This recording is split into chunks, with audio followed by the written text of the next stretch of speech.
آپ کے ساتھیوں نے بتایا اور ہم تک یہ معلومات پہنچائیں۔ ابن سعد نے ایک بہت بڑی کتاب طبقات سعد کی صورت میں ترتیب کی۔ اس میں صرف رسول اللہ کی زندگی کے بارے میں ہی نہیں بلکہ آپ کے ساتھیوں کے بارے میں بھی ہمیں معلومات ملتی ہیں۔ عنوان: بزم کونین پہلے سجائی گئی۔ اللہ کریم نے جب دنیا بسانے کا ارادہ کیا تو آدم علیہ السلام کو پیدا کیا۔ اللہ کریم نے آدم کو ایک مٹھی خاک سے پیدا کیا جو تمام روئے زمین سے لی گئی۔ یہی وجہ ہے کہ انسانوں میں سفید بھی ہیں اور سیاہ بھی۔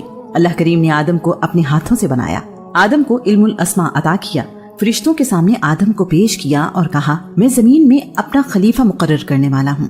فرشتوں نے کہا یہ زمین پر فساد پھیلائے گا اور خون بہائے گا، ہم تیری تعریف کرتے ہیں اور پاکی بیان کرتے ہیں۔ اللہ کریم نے فرمایا میں وہ جانتا ہوں جو تم نہیں جانتے، اور فرشتوں سے سوال کیا ان چیزوں کے نام بتاؤ، وہ جواب نہ دے پائے۔ پھر وہی سوال آدم سے کیا تو انہوں نے تمام چیزوں کے نام بتا دیے۔ فرشتے کہنے لگے ہمارے رب تو ہم سے بہتر جانتا ہے۔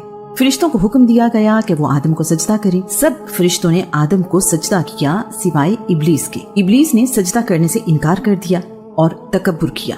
اللہ کریم نے ابلیس سے کہا ابلیس تجھے کس چیز نے اسے سجدہ کرنے سے روکا جسے میں نے اپنے ہاتھوں سے بنایا ہے؟ کیا تم تکبر کرتے ہو اور اپنے آپ کو بہت اعلیٰ سمجھتے ہو؟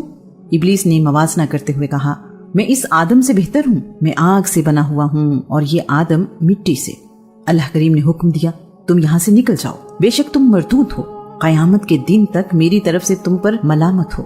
شیطان یعنی ابلیس کا نام عربی زبان میں حارس اور سریانی زبان میں عزازیل ہے۔ وہ بہت عبادت گزار تھا اور اس کے 4 پر تھے۔ وہ اپنا مقام اور رتبہ سب سے بلند سمجھتا تھا۔ اسی خیال نے اسے غرور میں مبتلا کر دیا اور وہ گمراہ ہو گیا۔ ہدایت تو اللہ کریم کے فضل سے ملتی ہے۔ ابلیس کے معنی ہے سرکش، فسادی یعنی فساد پھیلانے والا۔ اللہ کریم کا حکم نہ ماننے کی صورت میں دھتکارا گیا۔ اس نے آدم کو سجدہ کرنے سے انکار کر دیا، پھر اس غلطی پر شرمندہ ہونے کی بجائے اپنے عمل پر فخر کرتے ہوئے کہنے لگا اللہ کریم مجھے اس دن تک مہلت عطا کر جس دن لوگ دوبارہ زندہ کیے جائیں گے۔ اللہ کریم نے فرمایا تمہیں روز قیامت تک مہلت دی۔ اس پر ابلیس خوش ہوا اور دعویٰ کیا کائنات کے مالک تیری عزت کی قسم میں سب لوگوں کو گمراہ کرتا رہوں گا سوائے ان بندوں کے جو نیک اور صالح ہیں۔ ابلیس کو جنت سے نکال دیا گیا، وہ سرکش اور باغی ہو گیا اور دشمنی پر اتر آیا۔ آدم اور اماں حوا جنت میں رہنے لگے۔ انہیں منع کیا گیا کہ وہ ایک خاص درخت کا پھل، مختلف روایات کے مطابق انگور، زیتون، انجیر یا گندم میں سے کوئی ایک پھل نہیں کھائیں گے۔ انہوں نے غلطی کی اور اس کا پھل کھا لیا۔ آدم اس غلطی پر اپنے رب سے معافی مانگتے رہے اور اللہ کریم کو راضی کرنے میں کامیاب ہو گئے۔ آدم اور اماں حوا کو زمین پر بھیج دیا گیا، اولاد عطا کی گئی اور یہ دنیا بسائی گئی۔ آدم کو سری لنکا اور حوا کو جدہ سعودی عرب میں اتارا گیا۔ ایک فرشتہ آدم کو راستہ بتاتے ہوئے جدہ لے کر گیا۔ یوں آدم اور حوا زمین پر آنے کے بعد ملے۔ دنیا میں آنے کے بعد آدم کی اولاد میں سب سے پہلے قابیل پیدا ہوا اور پھر حابیل، اور پھر اللہ کے نبی شیش پیدا ہوئے۔ قابیل نے اپنے بھائی حابیل کو قتل کر دیا اور سرکش ہو گیا۔ دنیا میں سب سے پہلے پیدا ہونے والا قابیل تھا اور سب سے پہلے مرنے والا حابیل۔ ہم سب آدم ہی کی اولاد ہیں۔ آدم کو ہدایت کے ساتھ نبی بنا کر دنیا میں بھیجا گیا۔ انسان کو سیدھی راہ پر چلنے کو کہا گیا۔ اس کی فطرت میں اچھائی اور برائی رکھ دی گئی۔ یہ اختیار انسان کے سپرد کر دیا گیا کہ وہ جس راہ کو اپنانا چاہے اپنائے۔ اچھائی کی صورت میں انعام اور برائی کی صورت میں سزا کا قانون بنایا گیا۔ اس کائنات کے مالک کو علم تھا کہ میرے بندے دونوں راہیں اختیار کریں گے۔ اس کا بھی انتظام کر دیا گیا کہ انہیں سیدھے راستے پر رہنے کا بار بار موقع دیا جائے۔ اللہ کریم چاہتا ہے کہ میرے بندے شیطان کے بہکاوے سے بچ جائیں۔ اللہ کریم اس کام کے لیے اپنے نبی اور رسول دنیا میں بھیجتا رہا ہے۔ اس سلسلے میں قریباً 1,24,000 نبی اور رسول بھیجے گئے۔ یہ مختلف زمانوں اور مختلف قوموں میں بھیجے جاتے رہے۔ ان کا زمانہ گزرنے کے بعد مزید نبی اور رسول آتے رہے۔ محمد رسول اللہ صلی اللہ علیہ وآلہ وسلم کی آمد سے پہلے تمام نبی اور رسول کسی خاص زمانے اور قوم کی طرف بھیجے گئے۔ اللہ تعالیٰ کا فرمان ہے کوئی قوم ایسی نہیں جس میں نبی یا رسول نہ بھیجا گیا ہو۔ دنیا بسانے سے پہلے تمام انبیاء کی روحوں کو اکٹھا کیا گیا اور ان سے وعدہ لیا گیا اگر تمہاری موجودگی میں دنیا میں کوئی دوسرا رسول آئے جو اس پیغام کی تائید کرتا ہو جو تم اپنے رب کی طرف سے لے کر آئے ہو تو اس کی مدد کرنا اور اس پر ایمان لانا۔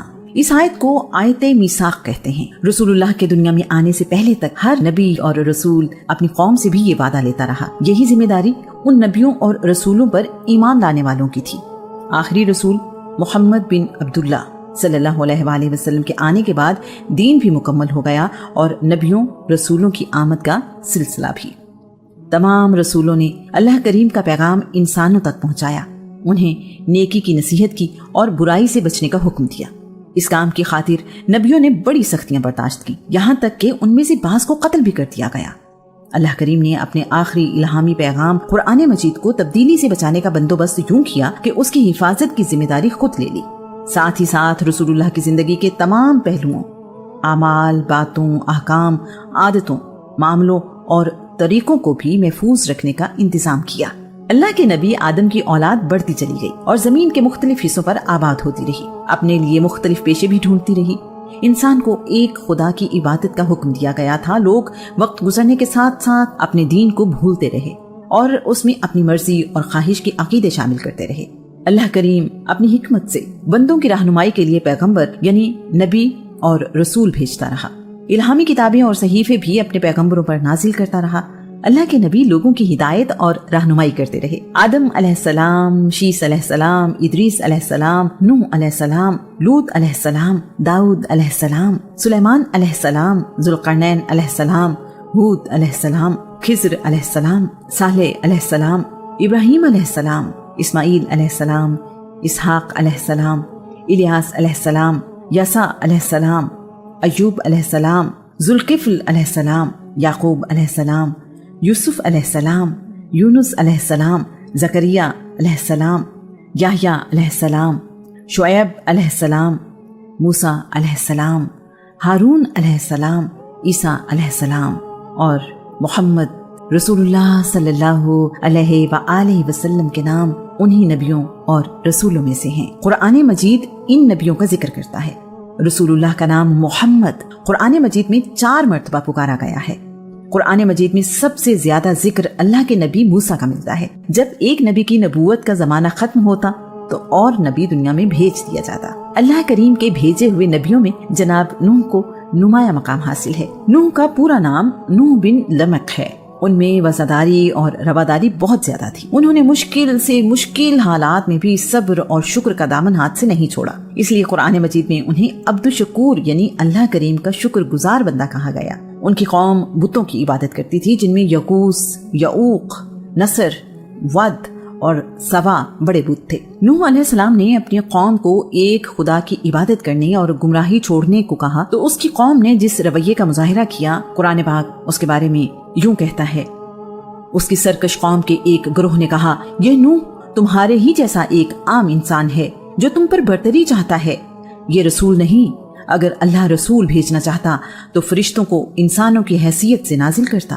توحید کی یہ بات تو بڑی ہی عجیب ہے جو ہم نے اپنے بزرگوں سے آج تک نہیں سنی۔ اس شخص کو جنون ہو گیا ہے اور بہکی بہکی باتیں کرتا ہے، تم کچھ عرصے تک اس کے انجام کا انتظار کرو۔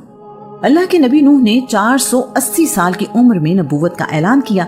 نوح علیہ السلام نے اپنی قوم کو 120 سال اللہ کی راہ پر آنے کی تبلیغ کی، لیکن صرف 80 لوگ ہی ان پر ایمان لائے۔ قرآن پاک اس بارے میں فرماتا ہے، تو اس کی قوم کے کافر سربراہوں نے کہا، ہم دیکھتے ہیں کہ تم ہمارے ہی جیسے بشر ہو، اور جن لوگوں نے تمہاری پیروی کی ہے سرسری نظر میں وہ سب معاشرے کے بے حیثیت لوگ ہیں، اور ہم دیکھ رہے ہیں کہ تمہیں ہم پر کوئی فضل و کمال حاصل نہیں، بلکہ ہم تو تمہیں جھوٹا سمجھتے ہیں۔ اس کے بعد نوح کی قوم ان سے کہتی تھی کہ ہم ان کے ساتھ بیٹھیں جنہیں ہم دیکھنا بھی پسند نہیں کرتے، ہم بڑی بڑی حیثیت اور مقام کے لوگ ہیں، ہم تم پر ایمان کیوں لائیں؟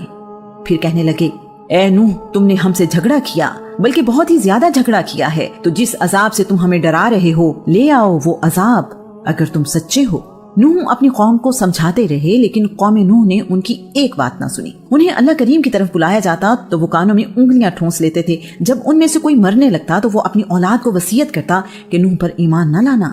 اللہ کریم نے اپنے نبی کو بتایا کہ جو لوگ ایمان لا چکے ہیں اب ان کے سوا اور کوئی ایمان نہیں لائے گا، لہٰذا جو کچھ وہ کر رہے ہیں ان سے آپ غمزدہ نہ ہوں۔ جب نوح کی عمر 600 سال ہوئی تو اللہ کریم نے اپنے نبی کو حقیقت بتا دی کہ اب اس قوم کا انجام قریب ہے۔ نوح کو حکم دیا کہ وہ ایک کشتی تیار کریں جسے سفینہ نوح کہا جاتا ہے۔ یہ بھی کہا گیا کہ ظالموں کے بارے میں اللہ کریم سے کوئی بات نہ کرے، بے شک وہ غرق کر دیے جائیں گے۔ تمام لوگ جو ایمان لائے ہیں انہیں اور تمام جانوروں کا ایک ایک جوڑا اس کشتی میں سوار کریں۔ نوح اپنے رب کے حکم کے مطابق کشتی بنانے میں مصروف ہو گئے تو ان کی قوم کے لوگ ان کا مذاق اڑاتے ہوئے کہتے تھے، نوح کیا تم نے کاروبار نبوت چھوڑ دیا ہے اور اب ترخان بن گئے ہو؟ اے دیوانے، کشتی سمندر پر چلتی ہے، خشکی پر نہیں۔ تم خشکی پر اتنی بڑی کشتی بنا رہے ہو، اس کے لیے سمندر کہاں سے لاؤ گے؟ اللہ کریم اس بات کو یوں بیان کرتا ہے، نوح کشتی بنانے لگے، ان کی قوم کے سردار جب بھی ان کے قریب سے گزرتے تو مذاق اڑاتے۔ فرمایا اگر تم ہمارا مذاق اڑا رہے ہو تو ایک وقت آئے گا ہم تمہارا مذاق اڑائیں گے جس طرح تم ہمارا مذاق اڑا رہے ہو۔ تم خشکی پر اتنی بڑی کشتی بنا رہے ہو، اس کے لیے سمندر کہاں سے لاؤ گے؟ ضرورتیں لاتعداد تھیں تو خدا بھی لاتعداد تھے۔ ابراہیم نے ان بتوں کی عبادت کرنے سے انکار کیا۔